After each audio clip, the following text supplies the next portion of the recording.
Oh shit! I need something in my hand. All that noise you just made was something. Oh, that's the fucking the opening of the video. Thank you.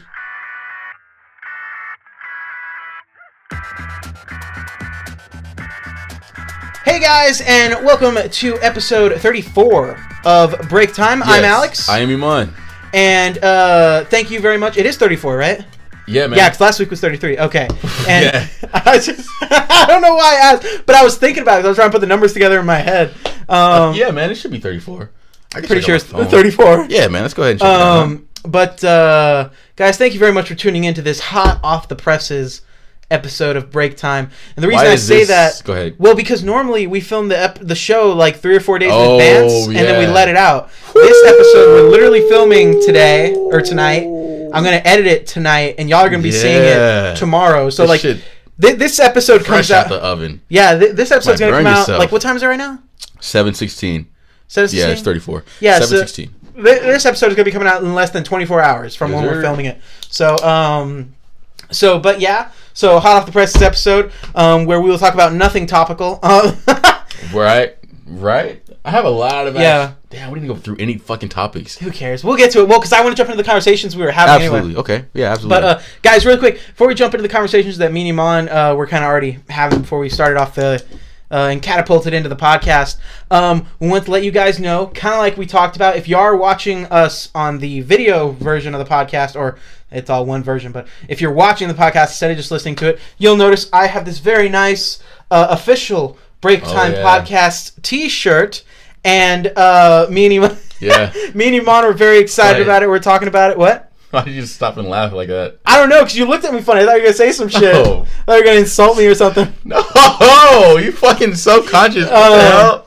No, so we were talking about it. We wanted to have Break Time t-shirts. If you guys wanted to ever support us in that way, all that money would probably just go towards us bettering the podcast and getting other stuff for it. But yeah, guys, if you do want to support us in that way and check out our official Break Time podcast t-shirts, the link will be in the description. I think they're like $20. That's what they have to be paid, right? To cover cost and to make like a little bit off of it. Yeah. But guys, if you do want to support us in that way, it'll be in the description. Go check them out. There'll also be a link for the hoodies. There should be anyway. But yeah, so if y'all want to support us that way, if y'all want to check it out, it'll be in the description. But now that we got all the bullshit out of the way, Iman, we were talking about... That's bullshit? I mean, it's not bullshit, but I'm saying like all the preamble shit. Right, yeah. So like now we can just get into having the conversation. Get our talking points. Yeah, man. So we were talking about Imani. Oh yeah, we were. So I feel like I can't talk about the conversation that led into it. No, not that part. The part where I brought it, not that. You can't bring up that. But God, do you remember Imani? So fuck yeah, she's burned into my DNA, man. So Imani and I went to middle school, and in like what, 6th, 7th grade? Seventh. Yeah, I know the year. 7th grade. So 7th grade year, me and Imani were at Luna Middle School. If y'all know us, y'all probably remember some of this. But there was a girl in our theater class, and just in our class, and her name was Imani. And Iman was describing her earlier as a real life gremlin. Yeah, she's a real life gremlin. Think of what a gremlin is. Wow, crazy hair. Jacked up fucking teeth. Skinny as shit. Skinny, just tiny. You can see their ribs. Yeah. She was malnourished as fuck, dude. Yeah. That was Imani. That was Imani. With the personality to match. Yeah, man. Imani was just like... I don't know. I don't know how to use, like, what words to use to describe what she was, but she was just a fucking character. Yeah, bro. Man. Like, and it was funny because everybody else was like this tall, and she was like this tall, tiny. Yeah, and like people would be scared of her or like to screw with her or whatever. Dude, she was like a real life Chihuahua, man. You know the big dogs are real chill. They don't start. Fuck, they don't start shit. Yeah, it's always the Chihuahuas. The little Chihuahuas are always... Fuck you. That was Imani, dude. Always nipping. She kneed you in the dick one time. She did knee me in the dick one time. She kneed you in the dick. I've had my... Okay, for all of you who don't know what it's like to have a penis, man, it's really, really sensitive. Like, every part of it, right? For all of you who don't know how to have a penis. For the women and for the men who got theirs chopped off... It's 2018 is what I'm saying, man. Yeah. You know what I'm saying?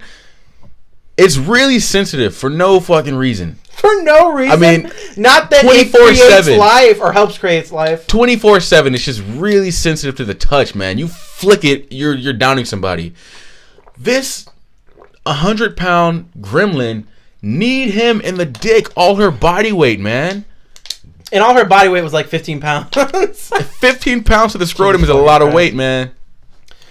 How did that feel, dude? What? I'm surprised you didn't throw up. I don't remember, bro. I don't. Wow, I remember. I remember getting hit. I don't remember the pain of it. Yeah. You know who else hit me in the goddamn dick? Did I hit you in the dick? No, Hoshana hit me like in the dick. Hoshana hit me in the throat one time. Yeah. Well, one time like I wasn't feeling good, and I remember because it was like it was the time I got really fucking pissed off at Hoshana. Yeah. Because I was in class. We're in theater class, and it was just like one of those days, like most days, where Mr.A would just not do anything and not teach, and would just be running rampant in the classroom. Do you remember that shit? He'd walk in. He would go, "Hello, everyone. Yeah," and then he'd walk away and sing "Crying," the karaoke version on YouTube. Everyone else would be, like running around, having sex and fucking around. Literally. And then, and Mr.A was just sitting at his computer. Oh, for you. That was a character. God damn. I remember. Do you have him on Facebook or anything, man? I don't, bro. God, dog it. God. But anyway, so I wasn't feeling good that day. Like my stomach was hurting. And I was laying down. Sorry if you heard that. I was laying down on the couch, and Serena was there, and she's like, "You feeling okay?" And I'm like, "No, I'm really not feeling good." And Hoshana walked over to me, and for no reason, got both hands and went boom on my stomach. And like my stomach wasn't feeling good, but when she did that, she like because my stomach's a dome. Yeah, she pushed off the dome of my stomach and ended up hitting my dick. Ooh. So I got up, and my stomach was hurting even more so than it already was. Yeah. And my dick was hurting. Ooh. And that's why I remember that one more than the Imani things. It was like double. Like it was like stomach like not feeling good, like I'm gonna throw up feeling, on top of the already I'm gonna throw up feeling of getting hit in the dick. Nuts. Yeah, I was gonna say that, man. I'm surprised you didn't throw up either times. Dude. We're just a bunch of bitches, man. We've been getting picked on by women our whole life. Yeah, we were doing this equality shit before it was popular. Yeah, man. This is a shame. Remember that time you said you shit yourself? No, class? You shit yourself. What are you talking about? You shit yourself. You shit yourself on your doorstep. What the when hell did I shit myself? When we were in... This is the weirdest, accusation. Like, you shit yourself. You shit yourself. You shit yourself, you shit yourself. I didn't shit myself. You shit yourself. God damn it, Polly. I know. Hold up. Coming in here telling me and my family that I shit myself. Up yours, Jackie, and your fucking Pampers. Oh, you know what wasn't up yours? You shit. Shut the fuck up, man. Anyway, so... You shit yourself on your doorstep, dude. No, bro. We were in theater class, and we were doing... So, I feel like I've told this story, but we were in theater class in middle school. Our very gay, flamboyant theater teacher was just the weirdest dude. Like, he would walk in, and like we said, half the time he would come in, and he would, just be like, "Hello, everyone." All right, and then he would go do his own thing, and we would just be fucking around, right? Or he'd be like, "Guys, we're working on this play. Here's the play. I'm gonna go sing "Crying" karaoke." Yeah, he was obsessed with karaoke. If you hadn't figured that out, and then he was obsessed with crying. Yeah, he was always singing that song. I hope he was doing it for a competition or something. And crying, we all know that song now, man. For you. The first time I heard him say it, I was hoping it was "Crying" by Aerosmith. I know, right? God damn it. I could have dealt with that better. Yeah. Right. So, but no, some days he would come in and it would just be weird shit, or some days he would drop paper and he would bend down and have a Flash themed thong sticking out, and people would be like, "See Mr.A.'s Flash thong?" And that was a strong ass rumor for a while, man. Yeah, it wasn't a rumor. We saw it. I've never seen it. So, I can't say. Go ahead. And then there was remember the time when, I don't want to say the poor guy's name, because I think that'd be rude, but there was a point in, because I like this guy. I don't want to shit on him. I think I know what you're talking about. So we were doing vocal warm-ups where it would be a tongue twister, or you had to... Yeah, he caused a nervous breakdown. So there was a kid in our class who had a speech impediment, and Mr.A, I don't remember what it was, but Mr.A essentially went it was something like, "Sally sells seashells along the seashore," and he got to this kid with the speech impediment, and he said it, but he wasn't saying it clearly due to the speech impediment. Because of his speech impediment, he wasn't saying it to the liking where Mr.A was like, "Cool, you did it." So he said, "Repeat it again." Then the kid kept trying to do it, and Mr. A kept going, repeat it again. Wasn't he shaking his shoulders at one point? Yeah, he was like, do it again, because we're all sitting in a circle, and it was like, Alex, do it. Okay, Robert, do it. Okay, Serena, do it. Okay, Iman, do it. Okay, got to this kid and went, you do it. And then he went like da da da da da, and he was like, do it again, da da da da da, do it again. Then slowly this kid was like freaking out because clearly he was putting him on the spot, and I get Mr. A was trying to do like hey, work through your speech impediment or whatever. Right. But I just don't think that was the right environment. Yeah, you don't take a drill sergeant approach to a fucking middle school, especially at middle school, because that's such a weird. Well, yeah, but it's also just like in middle school everything is humiliating and everything is like just big time. Yeah, and nobody was laughing, but in his mind we were all cracking up at him. Yeah, but we were like, "What we all felt bad for him. doing?" We were kind of like, "What the hell?" Like in hindsight, if I wasn't a bitch, I probably would like Mr. A. For like, I probably would if I was where I am now. But again, I was also in that time where middle school everything's a big deal. We were fucking scared of Mr. A. Yeah, it was crazy, man. So anyway, he kept doing it, and at one point, the kid was saying the warm up, and he was like, and Mr. A, say it right. And then when Mr. A realized that he was like really crying and having like a nervous breakdown, Mr. A was like, all right, we're all good. Sir, who I was just picking on, you can go to the bathroom, clean yourself up. We'll all continue. And we're all like, yeah, oh my God. So anyway, I just say all those things to preface who Mr. A is and the type of person he is. What the fuck are we even talking about? Well, I was going to say how you said you shit yourself. Oh. But I was painting the picture of who Mr. A was. So one day in these weird-ass things and situations that Mr. A would do and get us all into, came in and he went, guys, I talked to so-and-so, or I've learned these new techniques on how to better prepare yourself for theater and how to better act and how to calm yourself and like be one with yourself for theater. And we're like, okay, what the hell is this? Yeah. Oh, I know where you're going with this. So Mr. A, wow. Yeah. So Mr. A goes, everyone pick a spot in the room and sit down. And everyone like picks a random spot in the room and he sits down. And he goes, make sure you have enough room to fully spread eagle if you need. And everybody's like, the fuck does that mean? So, damn, what a character this guy was. Yeah, so we get to our area, and me and you know, because we're being a bunch of idiots, we sat underneath a table, and we're like, oh, we'll be here. And he's like, now everyone lay down. We're such rebels, dude. Yeah, and we're like, oh, we sat underneath the table. We're so ironic, bro. Bunch of peasants. Yeah. He said sit on the floor, so we did, but under the table. Loopholes, bitch. So we sat under the table that was like pushed up against this wall, and Mr. A said, everyone lay down. So we all laid down, right? Me and Imani are like laying right next to each other under this fucking table, and we're just like, what's going on? Mr. A turns off the lights. He plays like this calming like music in the background, and he's walking around with this like textbook of this thing that he learned, and he goes, all right, everyone. And he starts talking like, what's that thing like when you're talking?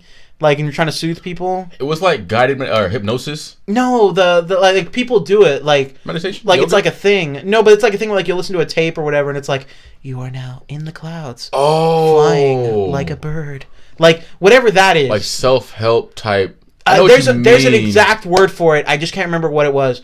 Anyway, but he was doing like that kind of shit, right? Yeah. And he was like, all right, now extend your legs out fully. Hands erect and at either side of your body. Yeah. This is laying down level 1. Someone calling you? Huh? I think somebody's calling you, man. No, man. Oh, never mind. Sorry. I don't have anything. So he goes, he's like, this is laying down level 1. Yeah. And me and you looked at each other and we're like, what the fuck is this? And he goes, now. And don't skip the part where he completely turned off all the lights so the room was pitch black. No, I did. I said that. He turned off the lights. He had the music on. Yeah, couldn't see anything. Yeah, no, it was dark in this room. And then all of a sudden he goes, now, lift your legs up. Right to where your heels almost touch your bottom. Mm-hmm. And then he goes, this is advanced laying down. And me and you just about lost our fucking shit at that point. And we were trying so hard to stop giggling. And I remember he kept going, Alex, Iman, please stop it. Do not ruin the experience for everyone else who is actually taking something from it. Right. And I was like, who's taking shit from it? I'm looking at everybody else, and everybody else just trying to hide their smile. We're the only assholes who are just going to do it out loud. Absolutely. So, he goes, now, lay your feet back erect and slightly lift your back off the ground using the force of your upper shoulders and your bottom. This is now advanced laying down. Yeah. And me and you about lost our fucking mind. And we laughed our ass off. Yeah. We weren't even trying to hide it. We were just in the corner under a table. How fucked up was that, laughing, bro. We're just laughing. And Mr. A is trying to be so serious about this. You know what? People were actually really having breakthroughs, dude. We're low-key kind of assholes, dude. I guess so, bro. Because he turned the lights on. The point is, I just remember you looking at me while we were having this interaction. Yeah. Of laughing. And you looked at me and you went, you kind of like, I heard, come out of your ass, like you farted, and you just going, bro, I fucking sharted. And I was like, what are you talking to him? We're trying to like whisper, and you're like whisper yelling at me. You're like, bro, I just fucking sharted, man. I just sharted all over myself. All over myself? Easy now. It wasn't like all of my pants or something. like damn you, Mr. A. You made me shart myself, man. You were being very what's the word? Fucking goddamn it. You were being very what, dramatic? I guess so. Like just dramatic about it. And then you kept trying to ask Mr. A to go to the bathroom. And Mr. A was like, "No, we're gonna finish the exercise." And you're like, "No, Mr. A, you don't understand." And he was like, "Oh my god!" Marinating in my shit, lying down in Vans. Your shirt. Oh snap! Well, we got that out of. Well, you know, I was gonna say, man. When did I shit myself? Hold up, listen, dude. Listen. Okay, go ahead. I was gonna say. Can you tell me when I was shitting myself? You're gonna have me wait on that part, all right? You're gonna build the suspense. I was gonna say, man, like we're low key assholes because when he turned the lights on, people were really having breakthroughs, man. It was like advanced meditation or some shit because he turned the lights on and people were crying. The kid who he was making fun of woke up without his speech impediment. He was on the verge of it. His eyes were closed. He was like, I can speak. I can speak. And then he heard us laughing and he went, oh no! I can't say my R's again. Listen, man. He turned the lights on and people were crying. Like, this is a life-changing moment for some people. I don't know if they laughing their ass off like us, man. No, they were legit crying, man. And it was just a weird, somber mood in the room. But now I think I know why. Because I fucking stunk that bitch up. Just marinating in my shit fumes. For the remainder of the exercise. Everyone was crying over your poo. Damn, I'm sorry, 7th grade theater class. Listen, man, let's get into the part where you shit yourself. Yeah, man, because I don't remember, so you got to tell me. Maybe you just lied about this story. I don't know. You told me. No, this is why I remember it, because you brought it up in such an awkward way, man. Mm-hmm. You were like, we were talking about something, dude, and we were laughing at something. You said a joke or something, then it just got really serious. Was it the time I was locked out of my house? No. Was it when I was at Bible study class? Well, you must have shit yourself a lot, huh? I don't know. You little freakazoid. Well, was it the time when I was watching Titanic? And let me get my calendar book of when I shit myself. I know, right? It wasn't May 14th after The Dark Knight Rises released in theaters? No. Okay. Sorry. November 3rd. Okay. It gotta be November 3rd. No. Okay, all right. You know, because I didn't shit again until February 8th. Okay, hold on, man. Hold on. Go ahead. So I remember the conversation distinctly, bro. We were on your bus or some shit. We were somewhere where it was just us two. You just cracked a joke and we were laughing. And you know, like the come down after a good laugh. Like you kind of just chill out. You're like, oh man. You kind of just like stare into space for a little bit. So we're at that phase of laughter, and then you just break the silence and you go, "Hey man, for real? You ever like shit yourself before?" And then we started laughing again. I remember that. You remember that shit? I remember that. I remember you freaking out about it because we were laughing. I'm like, ha. Hey man, you ever shit yourself before?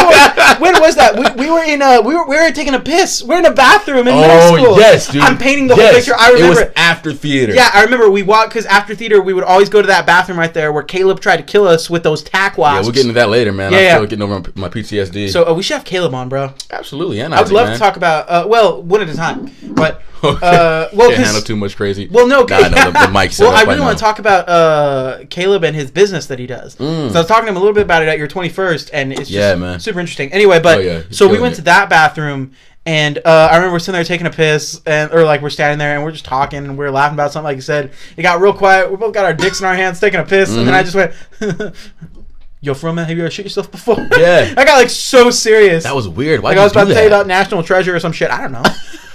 Hey man, listen.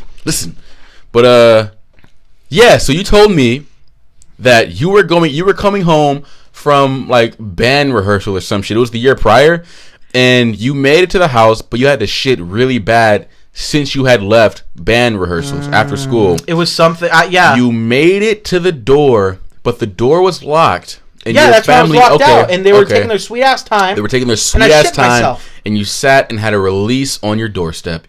I didn't release on my doorstep. I released in my pants. Yeah, and I was standing on the door. I sharted a little bit. You had a whole big boy I had a dookie oopsie in your pants, dude. God damn it. Yeah, man. You legit shit yourself. There was this. Speaking of shit, there was this moment where I was younger and I was going to Bible study, right? Yeah. And I feel like we've had these conversations on a different podcast. Whatever. I don't think so. If we did, it was an old podcast without video. Now we have video. These are the new podcasts. Yeah, man. Anyway, get with it. But I was in a Bible study class, right? Yeah. And it was at a local church. And at the end of the Bible study class, I told the teacher, I was like, "Hey, I really have to use the restroom. Is it okay if I use it before I go?" And my mom picks me up, and they're like, she was like, "Oh yeah, that's fine." So I went to go use the restroom, and I'm dropping a deuce in the restroom. Yeah. Well, where we had Bible studies were like portables. Yeah. And when you left, there was a main light switch next to the door, and if you flipped it, all the lights turned off. Wow. And at the time, I was younger. I didn't have a phone or anything, and I was in the middle of taking a shit. I had just dropped it. I was about to wipe, and then all of a sudden the light turns off, and I hear the main door close. And I was like, and so all the lights were off, and it was pitch black, and I didn't have a phone or anything for light or anything, so I was just like, yeah, man. I was like, shit. And if I could interrupt, dude, yeah, there's nothing more at that age, nothing more freaky than being in the bathroom alone. Like, for some reason, the bathroom used to scare the shit out of me. So I can imagine. Well, because it's like a huge ass white room, and you're so small and shit. Yeah. And then, black, even when there's stalls, there's so many, corners to turn around. Like, you don't know what's around the next corner. Like, it's just really weird. Yeah, especially because I'm at a church. I don't know if there's a priest around the corner. You know what I mean? You know what I mean? I don't know if his finger is ready. Yeah, you already know, man. Locked and loaded. So, I'm like, fuck, I'm gonna sit here and try to wipe in the dark, but I'm also getting scared because, like you said, it's a dark bathroom. So I was like, fuck it, pulled up my pants, walked out, shit in my ass, and my plan was to go up there and to go turn on the lights back on. and come back. But as I was walking up, I could hear my mom outside yelling for me, I guess she was looking for me amongst the kids. So I was like, shit. So I opened the door and went, "Hey, Mom, I'm right here." Oh, no. Turned around and tried to go. I was younger. Okay. But this was probably last week? this is probably second or third grade. Okay. So I'm like, "Hey, Mom, I'm right here holding up my pants with all the shit that's in it." Yeah. And I went, "I'll be right back." Turned around and tried to open the portable door. It's not opening. And I was like, no. So I just went home, or I was walking in the car, and Mom was like, "Why are you walking funny?" I'm like, "Mom, I had to drop a deuce. I have not wiped or anything. There's some dookie I can feel sliding down my crack." She was like, "Okay, I'm getting back from the grocery store, so I have all the groceries in the car. You sit up front, and then we'll rush home." And I'm like, "Okay." You just stay away from the groceries. You're fucking quarantined. So I sit down. As I sit down in the front seat, I just sit down and go, "Oh no!" Shit pancaked onto my ass. You're sitting on a Shipperpedic. Fucking Shipperpedic. So my mom drives home, right? Yeah. Dad comes outside, and Mom's already like, "Alex, just go inside. Just go inside." And she's trying to get groceries out. My dad comes. I'm walking towards her. My dad grabs me and stops me and goes, "Why is your mother unloading the car?" Oh, no. And you're just walking in. I'm like, "Dad, you don't understand." He's like, "No, that's ridiculous. Turn around and go do that." And I'm trying to tell him. My mom finally realizes and goes, "Jim, he can't." He's like, why can't he? You're just gonna let him get away with not help? You know how my dad is. Right, yeah. He went on and you on. can't tell your dad you shit yourself at that age. No, so someone went, "Jim, he shit his pants." Wow. And my dad went, "All right, just go inside." Yeah.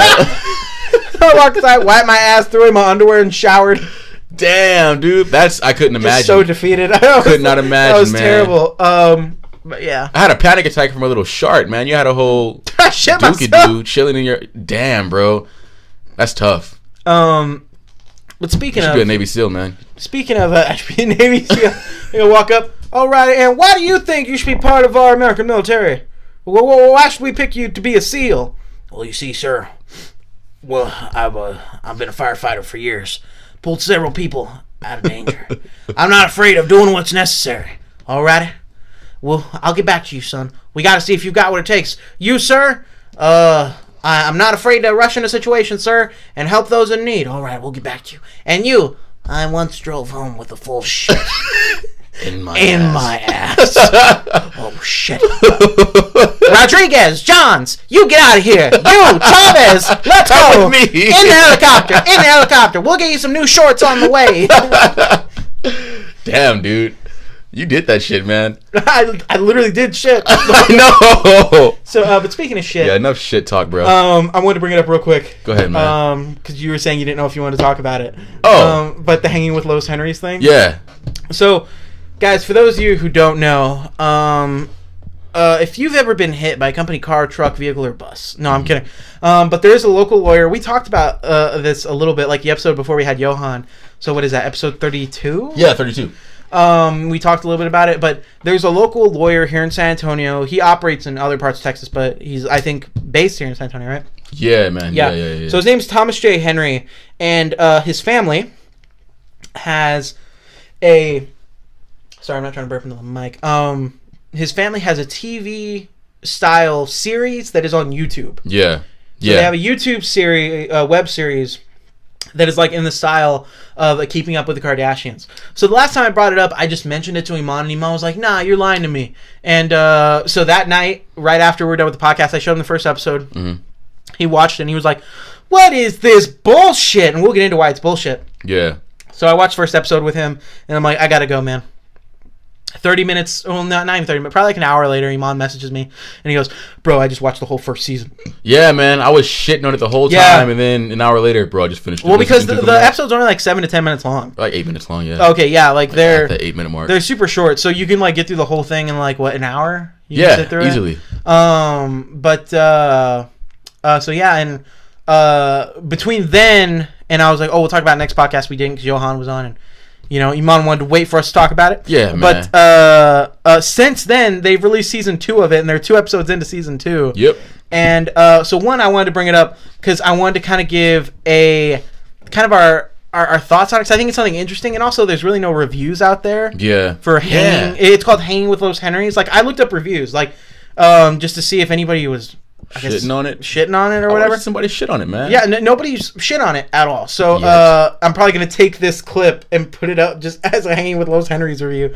No, banking on those views. I know, right? But yeah, so Hanging with Lois Henry's, like I said, is a Kardashian-esque style show. Absolutely. Where it follows the family of Thomas J. Henry, his wife, his 2 kids, and their abuela, and other characters that come in and out and on their hijinks or whatever the hell. So the first season is about... So Thomas J. Henry's daughter... what's her goddamn name? She's... You know what? How about this? Because if you don't mind, I would really like to give an honest review about the show. Like, yeah, like man. The first season of it. Let's just not have it take 20 minutes, but I'm so down. No. So our review of the first season of Hanging with Lois Henry's, because like I said, it's a Kardashian style show, so there's some good and bad with it, kind of, and just overall, it's just one of those things where it's like, who's watching this?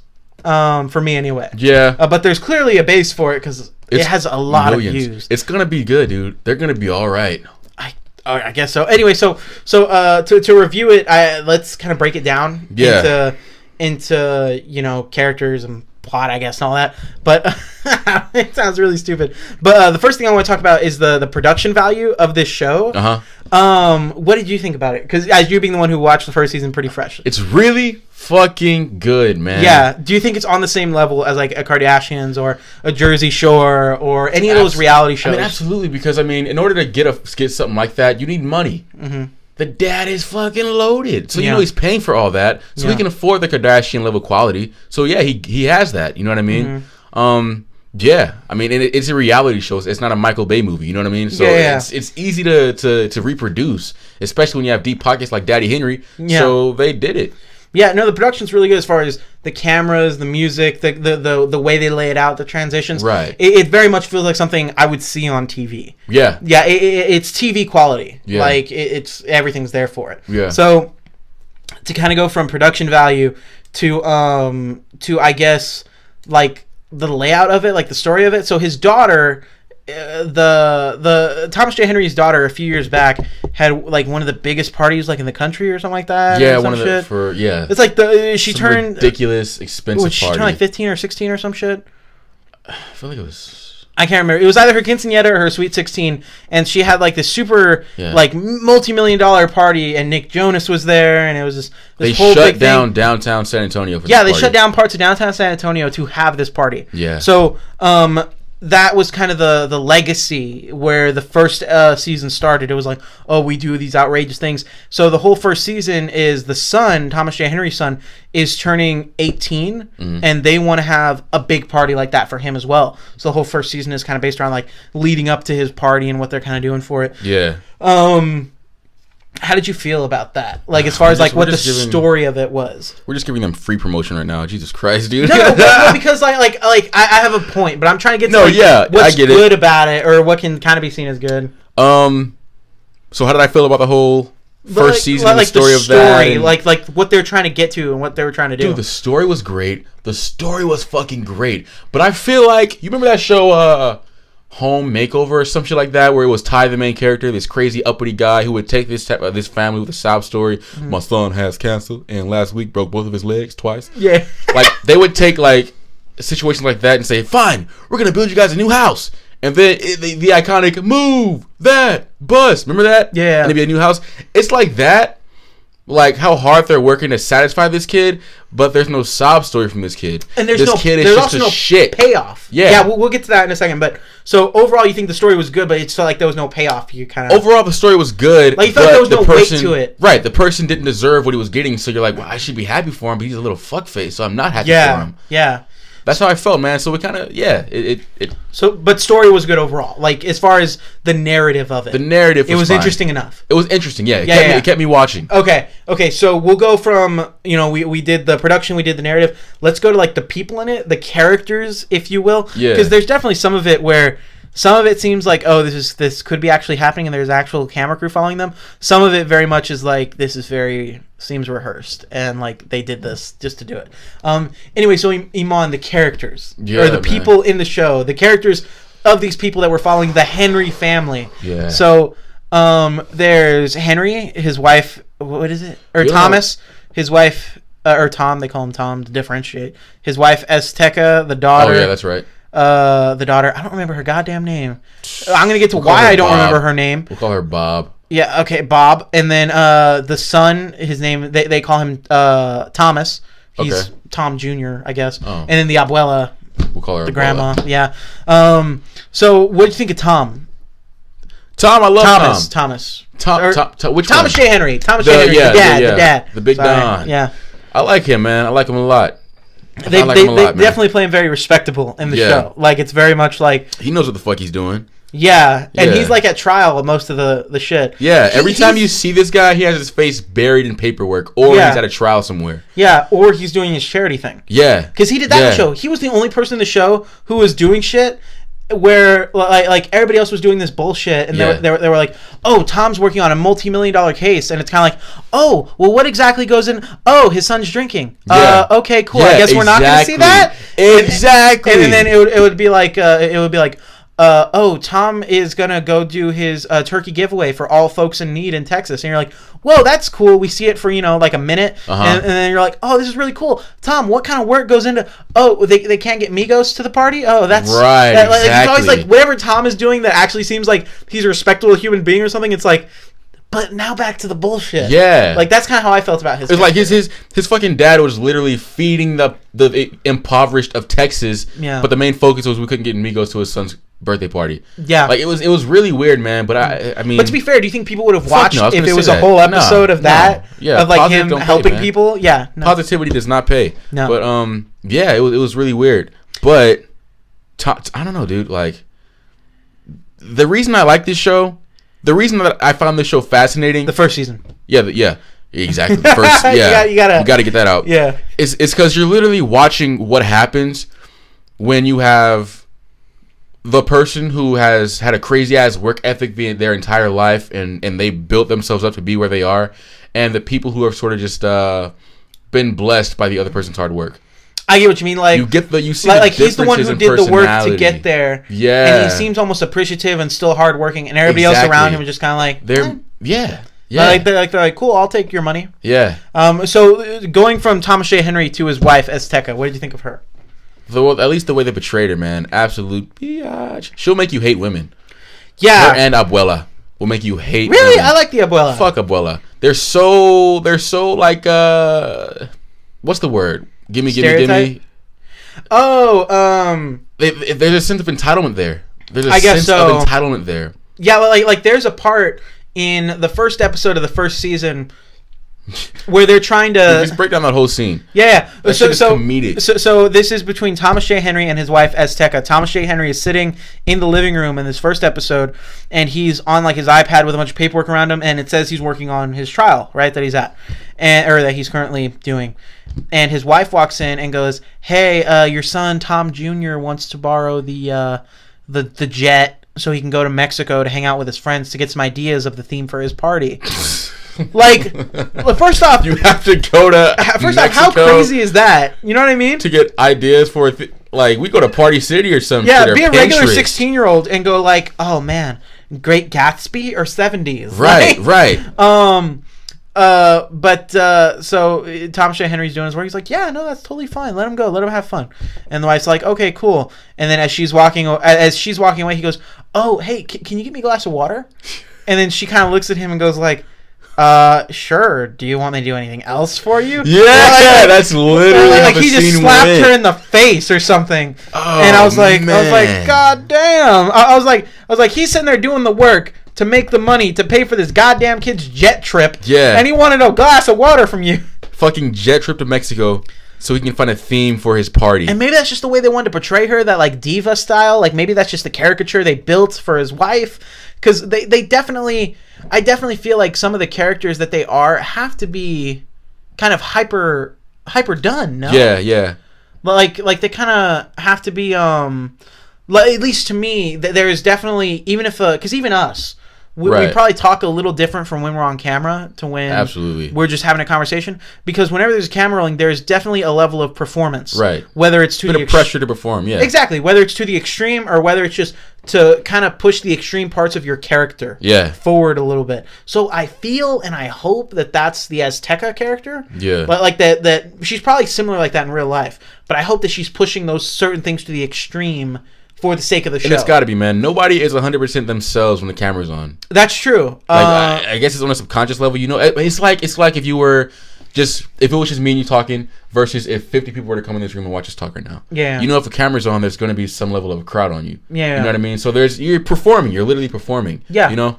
So that was kind of Azteca and I guess the grandma clumped in together. So the Bob, his daughter, I can't remember her name, and I'm about to talk about why we can't remember her name, because she is so very pretty girl. She's not a piece of shit like we feel that her brother is, but at least the way that they portray him. But yeah, very true. You gotta say that. I just feel like she doesn't have a whole lot of character to her. No. Like she's very much just like looking down at her phone. Yeah. And they play that up like that's supposed to be her character. Like they play it up like her character is supposed to be like, oh, the teenager who's always on her phone or whatever. Yeah. But that's not a characteristic. Like that's, I mean, she's not gonna sell, and she has the potential to sell, man. She's pretty. She's not an asshole. She's like, she seems like good energy to be around. But they only want to portray her on her phone. You know what I'm saying? I guess so, and it has to be portrayed like that. Has to be her on the phone because the episodes aren't like it's not at the Kardashian level where it's every hour of every day for some of these episodes is on them. Yeah. Like we just watched a few episodes where the episode takes place like in two events that happen throughout the day. Yeah. So like there are so many times where if they're contained experiences where like, oh hey, we're going here for the show, she could put her phone away for the hour or 2 hours that's going to take. So there's something where they are like going like, oh hey, take out your phone, or that, or she's just really like that. And in that case, that blows my mind. But I really think she's just straight up dull, man. Because even when they're doing the confessionals where they're talking to just the camera, talking about what happened, I don't think she's even dull in that, man. I don't feel like she's dull. I just feel like she's very monotone. Yeah, and I feel like equals dull. I don't think so, because Thomas J. Henry is kind of monotone. I mean, maybe not monotone, but he's very like just straight to the point. And I feel like the brother and the sister are like that. Yeah, and the brother is monotone to the extent where the way he acts makes him just kind of seem like a shit. Right. And then, but she's just kind of monotone to the point where it's like, can you say more, or can you try to emote a little bit? Oh, dude, yeah. I feel like it also just might be her age. I don't know. I'm just saying. If it could be a factor of things causing her dullness. Yeah, line, but she is dull. To go back to go back to kind of what I was saying about Azteca, I feel like that's not who she fully is. It can't be. Azteca? No, the daughter, Bob. Okay, I don't remember her goddamn name. Yeah.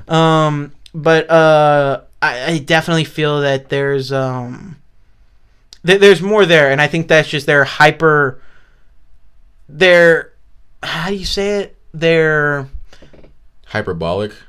I'm thinking of a word, and it's on the tip of my tongue. But I think they're just pushing that aspect of her personality to the extreme. Yeah. And they're like, oh, that's a character. So now we'll get to the one that we both really don't like, which is the son. The son. So, and it's kind of crazy that you don't like the son, yet we can both say that we really, I thought the first season, for what it is, a reality show, I thought it was really good. It was something that you could watch on TV. Yeah. Like, it was really cool. But the son is the driving force of that whole first season, and I hate the son. Yeah. But you know what? Now I'm thinking about it, maybe that's the whole thing. Dude, we've had this conversation, man. It's the card. Alex and I have a new psychological term. For example, you have the Mandela effect, where you think you remember something that actually never happened. Yeah. You have what else? What other effect is there? You have the butterfly effect, where you think that if you go in the past, alter something, it changes the future. I mean, that's not if you think. That's just just that happens. But yeah, right. Yeah. Different effects of nature. We think that there's a such thing as a Kardashian effect, where you're sort of attracted to things that give you negative feelings. Yeah. And that's how you are when you're watching Keeping Up with the Kardashians. Because a lot of time you're watching it and you're like, oh, I fucking hate these people. But you keep tuning in. I think it's also that thing where you can extend yourself and be like, well, what would I do if I had that money, or if I was in their situation? Yeah. Like it's kind of like where it's fun to hate it. Because I'll be honest, every episode of the Hanging Out with Los Henrys that I watched as it came out, I was like, I hate this show. This is so stupid. But you know what? If my mom or Bella were like, hey, new episode of Hanging with Los Henrys came out, I'd be like, put it on, I'm coming. Yeah, man. Yeah, man. So it's just one of those things where, like, it's like you love to hate it. Yeah.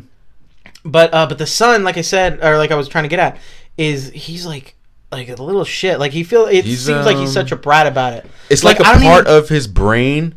Not to cut you off. No, go ahead. Like a part of his brain is shut off.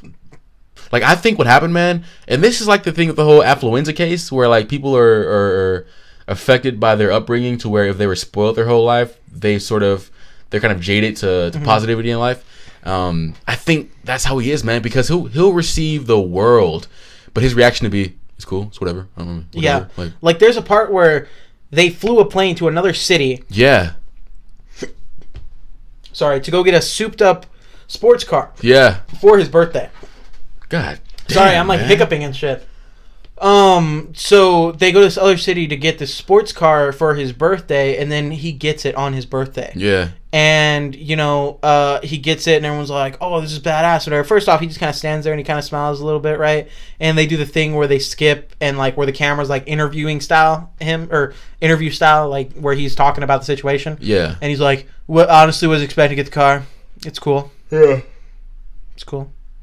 And then there's like a follow-up episode after the first season where he's like, yeah, I don't drive the car around that much because it's hard to drive, but, it's cool. And you know what, man? It's a nice car. People, that's kind of a good thing because he's not motivated by material things, it seems like. Yeah. But usually, that's coupled with he's not motivated by material things, so he's starting a charity because he really loves spreading positivity to people. It's not even that. He's not even that complex. He's just not impressed by anything, and he contributes nothing. Yeah, like even the daughter, like the sister character, she's very much like I didn't see her as a brat at all, or I didn't see her as, because she seemed like she was appreciative of everything, right? And she liked the situation she was at. She was, at least from what they showed us, she was also helping when they were doing. So helpful, dude. Yeah, they were helping. She was helping with the party stuff, and then she was helping when they were doing the charity thing, and maybe Tom Jr. was helping too, but they never showed him helping. Right. So I'm just saying that because it's the way that they portrayed him. Yeah. And again, for those listening, the three of you who haven't shut it off at this point, right.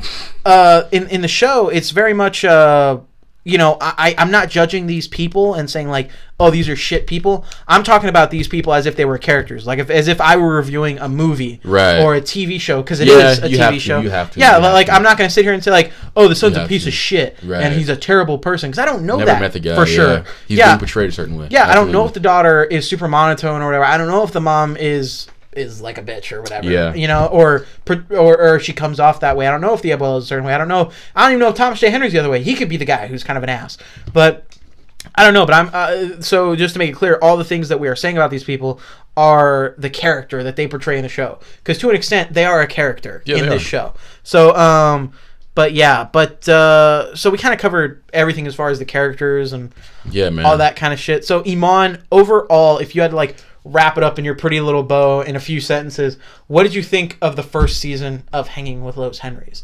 And as far as like as media that you intake, is it something that you like? And if not, do you think it's something that other people like and other people are going to keep buying into? I think it's something that people are going to keep buying into. It's something that I don't like, but again, the Kardashian effect at work, dude. I'm drawn to it. It's like seeing a train wreck. Yeah. I don't know, man. What do you think? It's going to be grouped in with those shows like Jersey Shore, of course, the Kardashians. It's grouped in with that category. You know what I mean? Yeah. Like a guilty pleasure. Yeah. A guilty pleasure. It's not good. It's not bad. It just is. It's mind-numbing TV. Yeah. And that's exactly what it is. I think it could be a little, because there are even parts of like the Kardashians, because I would like watch it with my mom, or I would see little parts of her watching the Housewives of whatever, right? And there are definitely moments in those shows where they'll like make it real or talk about family or whatever, helping people. It just seems like this show is very much this show is a Michael Bay movie. In the sense that it's all just shit happening, and no substance to it. At least in the second season, it was. Well, I feel like in the first season, it was the same way. Like, there's just shit happening, and there's no substance to the shit that is happening. Yeah. But if you would have had a little moment where at the end of the party, like Tom went like, you know, guys, thanks. Like, I appreciate it. That was it. Like, if he just said that, no more. If he just said thanks, you would have been like, oh, he's an asshole, but he does care to an extent. Yeah. Even if it was just something little like that, I feel like it would have, for me, elevated the show a little bit to where I would have been like, I mean, also, I can't talk about it like it's like Oscar-worthy cinema or anything. Right. Because it's a shit TV show. At least that's what it's produced to be. Yeah. But, but overall, your thoughts on it? That's pretty much it, man. You kind of nailed it on the head, man. There's no payoff, dude. Like, you throw this kid this party and you think he's gonna like turn around and be, wow, my family actually, they really are working hard to enhance my life, and I'm truly blessed. You get none of that. There's no character evolution at all. Yeah. But we're judging it like it's fucking the Passion of the Christ. It's not. I guess so, but doesn't even market itself to be. But like that, I said, man. But even in like a Kardashian thing or something, there are real moments where you can be like, oh, there's a learning thing here, or they're talking about something. There's none of that. But I'm saying, like, even in what this show is trying to be, like even in what it is emulating, the real versions of this copycat, right, does that at least. It's like this show is doing all the other parts except that. Like giving the show a little bit of heart, I guess, is the only thing that it's missing. Yeah. But yeah. I'm fucking done talking about it though. Yeah, no, I am too. So done talking I was about to wrap it up. But yeah, Eman, what's up, man? You had some topics, right? Yeah, man, I got quite a few. I was about to say, whoa, just because, what the is that a phone call? Yeah, hold on, my sister. Yeah. Again. Hey, what's up, Ebony? Doing the podcast. And you're ruining it again. What's up? I can't, Ebony. She's ruining the podcast. She's ruining it. Well, yeah, we'll talk about it later. Let me do the podcast. She's ruining it. She's ruining it all. She's tripping, dude. What was it about? Nothing. Nothing that you want to talk about on the podcast? Yeah, nothing. Yeah, let me get these topics, though. We'll probably be able to hear the whole conversation, though. Maybe, right? We'll see. Because you're, like, right in the mic. Actually, like, what am I going to check the mail with her? I don't know. Yeah, what? Check the mail? I don't fucking know. I didn't know. Hold on. I'm just looking through this. Mainly because if there's anything topical, I want to talk about it. Yeah. Did you write any topics down? Nope. What the hell is What's up, man? God, I'm not. I don't know. You pick one. We'll go. I'll pick one. Yeah, you'll pick one. Okay. Because if I keep talking, I'll probably just talk about old memories again. I'm trying to talk about something. Okay. Like actually talk about something. Yeah, we'll get into this motherfucking Glee pedophile dude. Okay. Yeah. Yeah. I figure you know a little more about that. I mean, what's the actor's name? I don't remember the actor's name. Don't even. Shit. Yeah, I don't remember. Do that topic then. No, well, no. Like I read about This is old as shit, man. What's that? How about the Hawaii missile scare, bro? The Hawaii missile. Yeah. The nuclear. Yeah. What were you saying? No. So the. I mean, I don't know what about it. Like how fucking funny is that, dude? I thought it was really funny. Did you read about there was a dude who was like playing golf or sitting in a hot tub. He was doing something ridiculous, and he posted online, and he's like, "Hey, playing golf. This is how I'm gonna go out." Yeah. Dude, no shit. So I'm sorry, real quick, in case you don't know what happened in Hawaii. Okay. I forgot what day it was. It was like last week or the week before. It was probably a clean month ago. Oh, okay. It was like in the last couple of weeks. Hawaii, there was everyone in Hawaii got a message on their phones and I guess on their TVs from like the emergency alert system, right? That said like incoming missile to Hawaii, seek immediate shelter. This is not a drill, right? And so that happened, and what was it? It took like 20 or 30 minutes before officials started like tweeting saying that it was like had no merit and that it was a mistake. Yeah. And it was about 15 minutes. Yeah, before they even started tweeting about it. Dude. And it was like 40-something minutes later where they officially came out to like, hey, that was a mistake. We're good. Yeah. So apparently the story was that during the shift change, like they have to test the emergency like alert system. Right. And there's a drop-down menu apparently where the first option of the drop-down menu is check the emergency alert system, and the one below it is activate emergency alert system. Very easy to get to. And they accidentally clicked the second one, and it sent that out. So like you're saying, that's fucking funny, but how is there not more obstacles in place? Yeah. To warn the mass public that they're gonna die of an explosion. Yeah, like people like here's my thing. So people want to argue for stricter gun control laws or make it harder to get a gun. Yeah.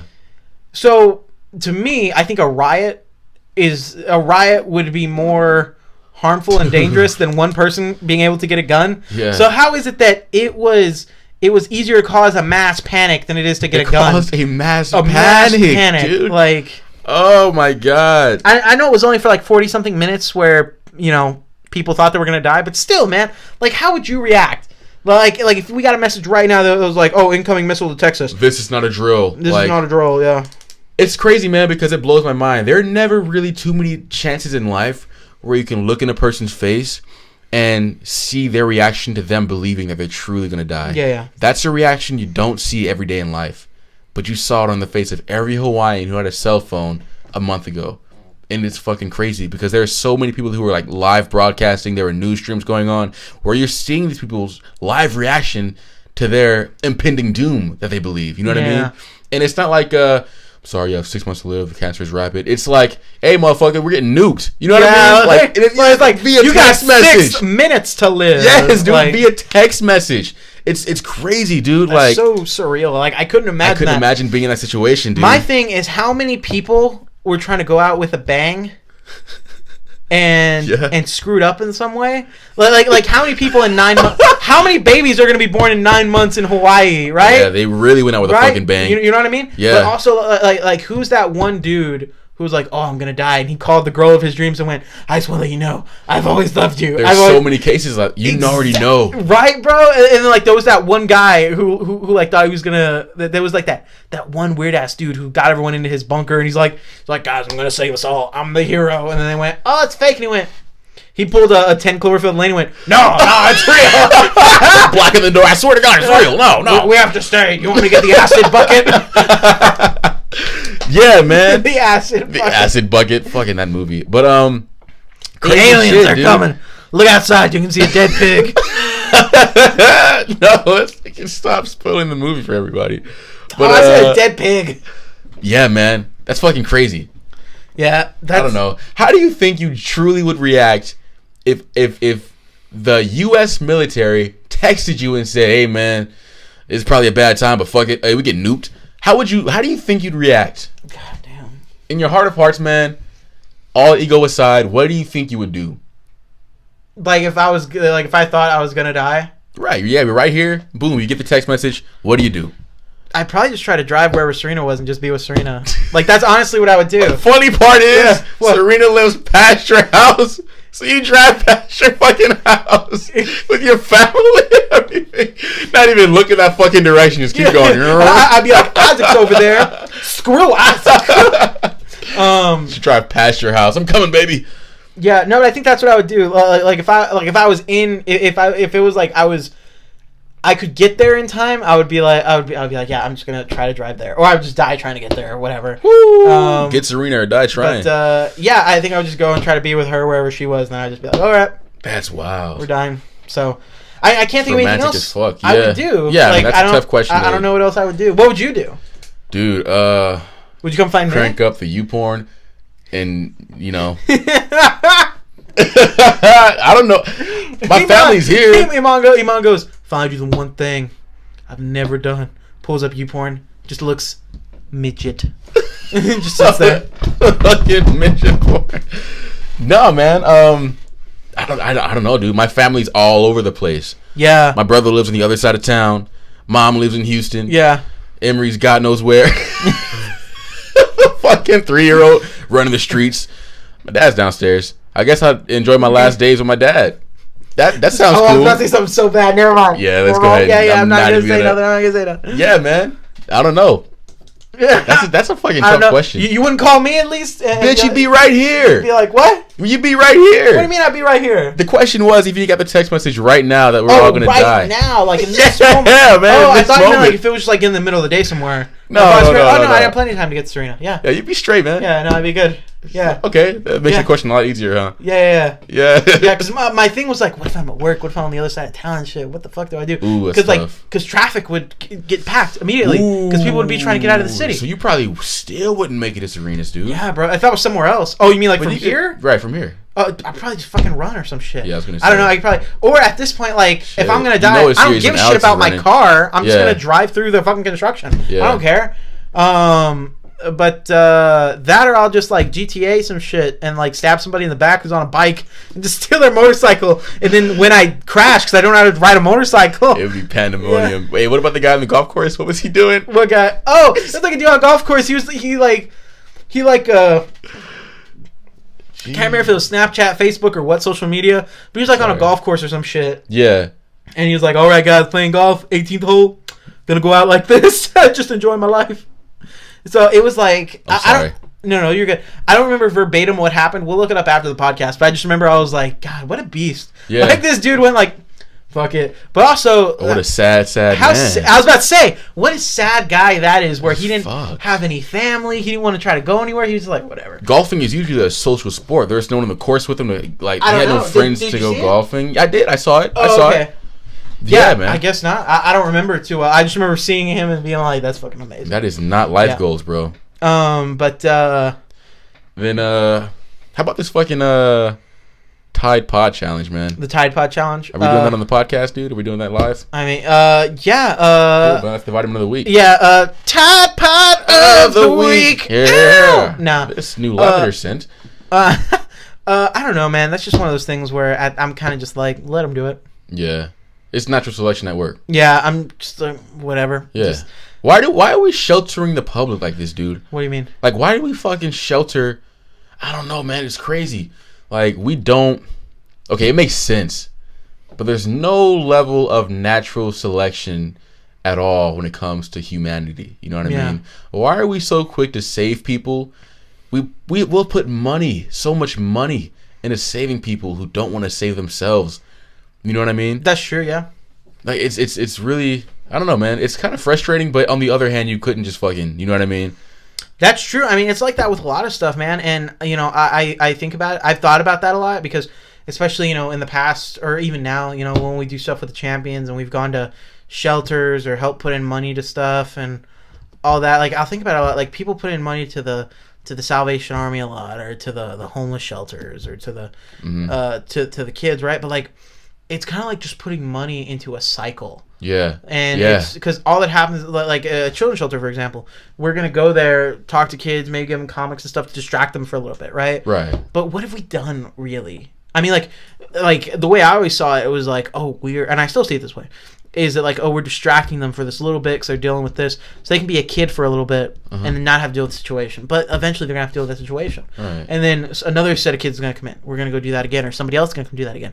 And then we're going to do that again. We're going to do it again. Yeah. You know, or you go to the Salvation Army and you donate money or food items or, you know, toiletries and shit, and they're just going to go through that, and it's going to happen again and again and again. And it's almost like that money for a lot of charities and stuff seems like it's just money that is it's like buying fast food.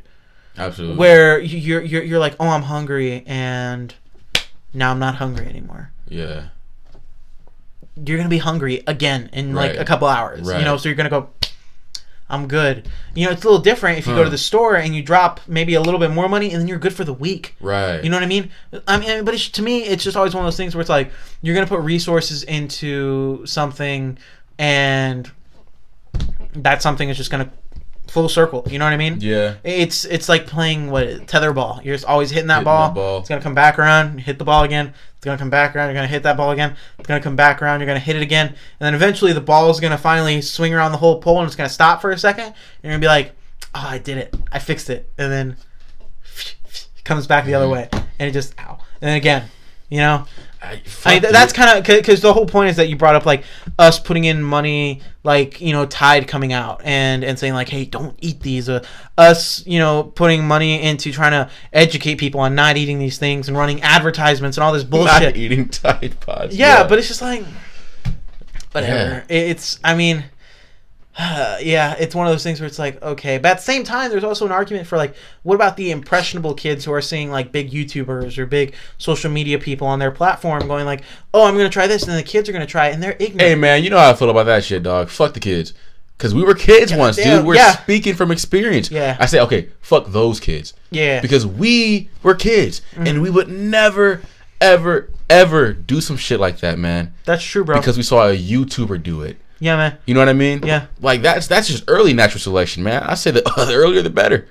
That's true. No, I mean, not that I'm saying like I want people to be dying and shit. Yeah. But like to me, there definitely is still a thing of like kids are impressionable to an extent. And, that was a little tough. I don't want to kill no kids. I know, but you know what I mean? I know what you meant. But like to me, there's definitely a what do you call it? There's definitely an amount of leeway you have to give a kid where they don't fully understand shit. Yeah. Now, there are definitely kids, like, if kids are, like, you know, like, 13, 14, 15, and they're doing this shit, it's like, fuck you. Yeah. You know exactly what's going on. You That's what I mean. You've eaten a crayon before in your life. Right. Fuck you. Right. But the kids who are doing it that are, like videos of kids that are surfacing where they're, like, you know, 10 years old or 12 years old or some shit, and you're like, you have a little bit of leeway that you're kind of still a dumbass. Yeah, you have to take it into consideration to not develop brain. No, but the kids who are like middle school age, if you're in middle school, fuck you. Like, don't be doing that shit. But everyone knows. There were people as old as like 18, 20 going to the hospital for that shit. Yeah, them. Yeah. I have no sympathy in my heart. Yeah, it's not even a fraction of room for them. Like at that point, unless they've got to go. Unless you're like mentally handicapped in some way. Like at that point, unless you have an actual mental handicap, like it's just like the doctor should come in and be like, "How old is he? He's 20. He got poisoned by a Tide Pod. All right, make him comfortable." Was he? Make him comfortable and put him in the hallway. Anyway, next patient.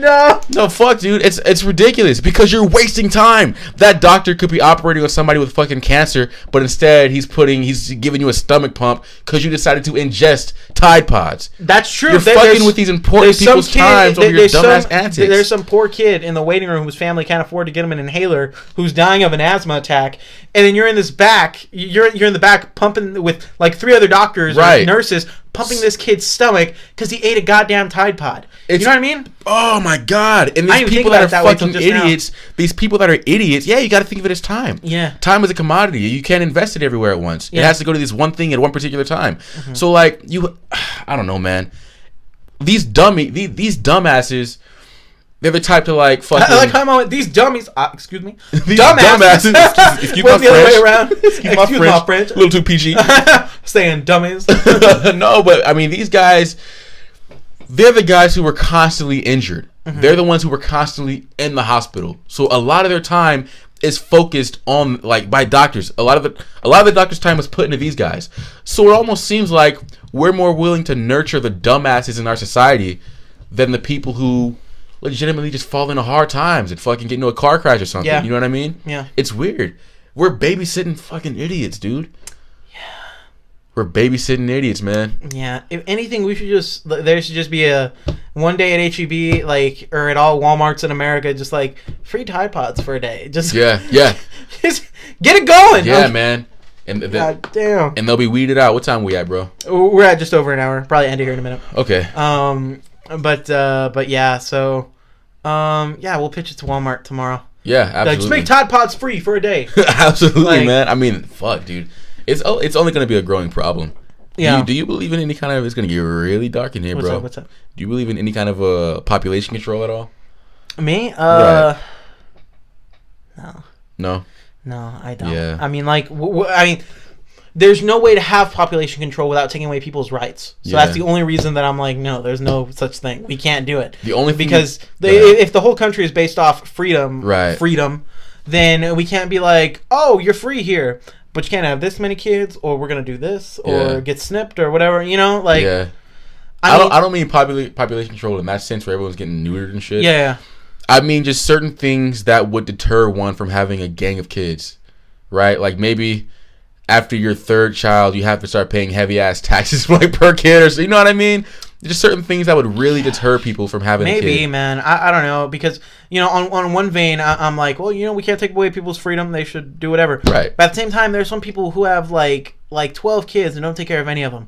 Or there are people who have 12 kids and lock them in a fucking basement. So, like... And just happened. And how many kids do we have? Because I've seen it a lot. How many kids do we have in children's shelters who have no parents? Yeah. Or who were taken from their parents? Like, we have all these kids... I'm going to get on my soapbox right now. But there are so many kids who I've seen, like, just personally, just in San Antonio. Yeah. Where they don't have any parents. They'll say, like, oh, I want to see my parents or whatever, and they can't. Yeah. Or they don't have parents. Yeah. And it's one of those things where it's like, why, and I think I've mentioned this before, but, like, how is it that parents are allowed, and I think this mainly goes down to a birth control thing. For me, this is what I always attested to. Mm-hmm. Why are people allowed to keep having... Man, this goes deep. Sorry. Why are people allowed to keep having kids if there are other kids here that aren't getting taken care of? Mm-hmm. And I think I attested this to birth control, and I think I also attested this to abortion. Yeah. When me and my dad have had the conversation, because we've argued about it. And there was a long time where I was like... And I don't know how you feel about it. And I'll probably feel different when I have my own kid or whatever. For the longest time, I was like, hey... People shouldn't do abortions. Like, if you have a kid, you have a kid. You have to see it through and everything. Right. But in the same token, I can see it from the other angle, and sometimes it's hard for me to not sway that way to go like, but people should have the choice, because why are we going to let them bring in a kid into this world that they're not if they have no intention of taking care of it, and then we have like however many thousands and thousands of other kids that aren't getting taken care of. Yeah. You know what I mean? Like that's kind of one of those things where I can definitely see both sides of it, and sometimes I'll teeter and I'm like I'll see kids and I'm like, no one should be allowed to kill kids. Like no one should be allowed to have an abortion. They should see that through. You made your mistakes, you made your decisions, you deal with the repercussions of it. Mm-hmm. But at the same time, I'm like, well, you've made your decisions and stuff, and who's this person that you're going to bring into the world that you're not going to take care of? That's just going to go into this tetherball effect of just this cycle of going into foster care or whatever. That's one of those topics, man. That's one of those topics where it's so... I think you have... I mean, I see that... I know you say it as like you're confused, you're kind of indecisive on it, but I think if you're not indecisive on a topic that complex... I think you're ignorant. You're very ignorant, to be ignorant. You're stuck in your own fucking ways. And I think it's just that you're stubborn.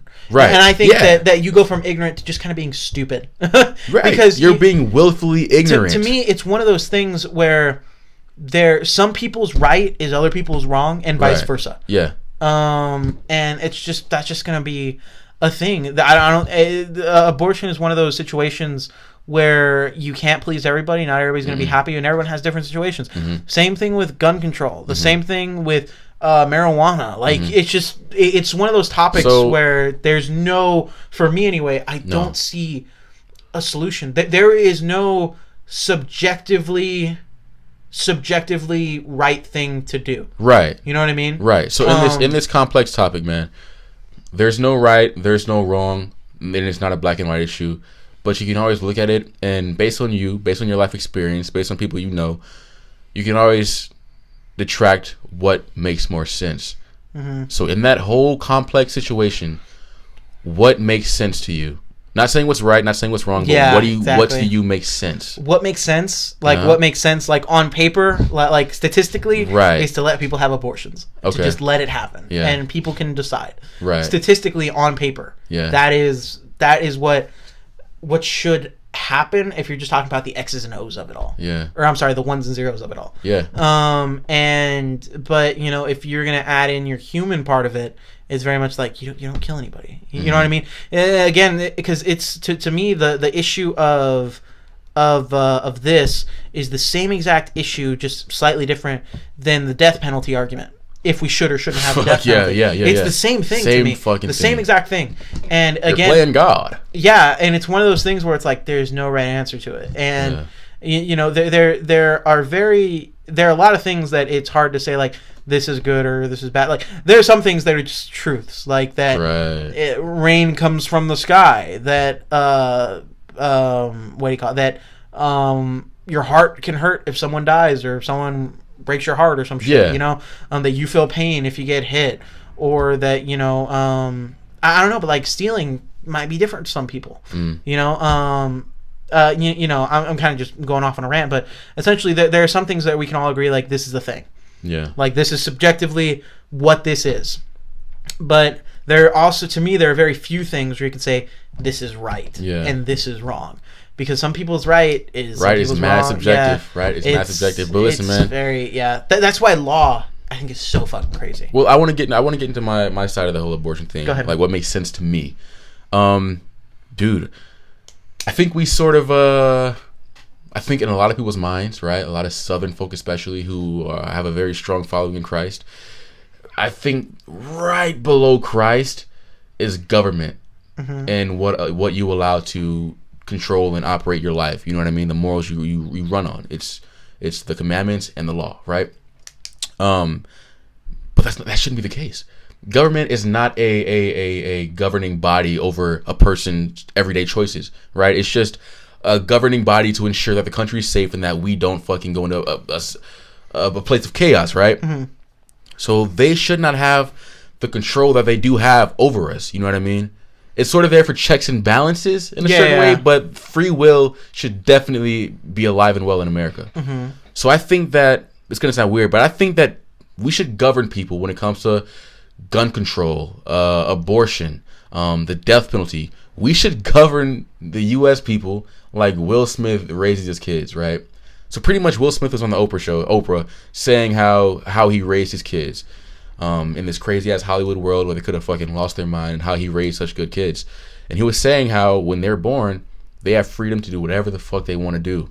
And mom and dad are only here to, if they see that kid going in a way that's negative and they're driven by ignorance, mom and dad are here to just correct them. But we're not here to punish them. You know what I mean? I feel like that's how the U.S. government should be, or just government in general. You know what I mean? Like, it should be like, hey, you're going to get an abortion? Okay. Hey, you're going to get a gun? Okay. Whoa. You killing somebody? Nah. That's not happening. No. Right. Which in a way is kind of what it is, but I feel like it should be more of that when it comes to the abortion topic. You know what I mean? I think abortion should be allowed. It's a huge choice that involves the health and prosperity of not only a child or infant or fetus, but the person that's carrying it, the mother. Yeah. Super complex in that issue, and there's no black and white to where you can say don't do it or do it. I say just do it and govern where it needs to be governed. Yeah. You know what I mean? To me, it's also just, this is kind of getting, I guess, kind of deep, but like, we're super deep at this point. Like, how can you? We all have a limited time here on Earth, right? Right. Like, who is? And again, this is me playing devil's advocate, 'cause sometimes, like I said, it's confusing, or I flip flop on it.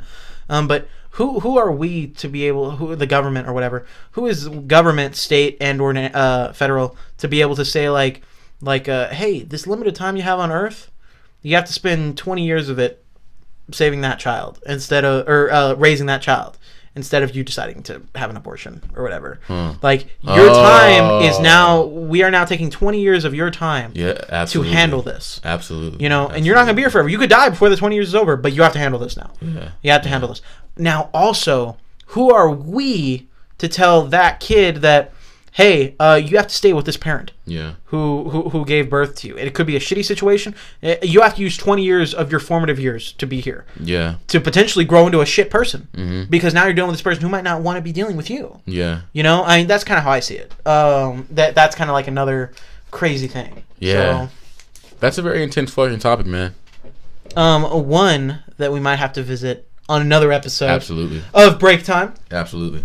Guys, we're going to go ahead and wrap up this episode of Break Time. Thank you very much for tuning in. Really appreciate it. Again, if you guys would be interested in our Break Time shirts, and y'all want to support us in that way, the links are going to be in the description.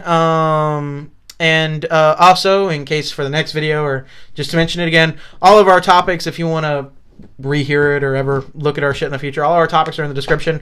As always, I always for some reason say that at the end of the video. Either way, in case you want to listen to the whole episode again and give us another view.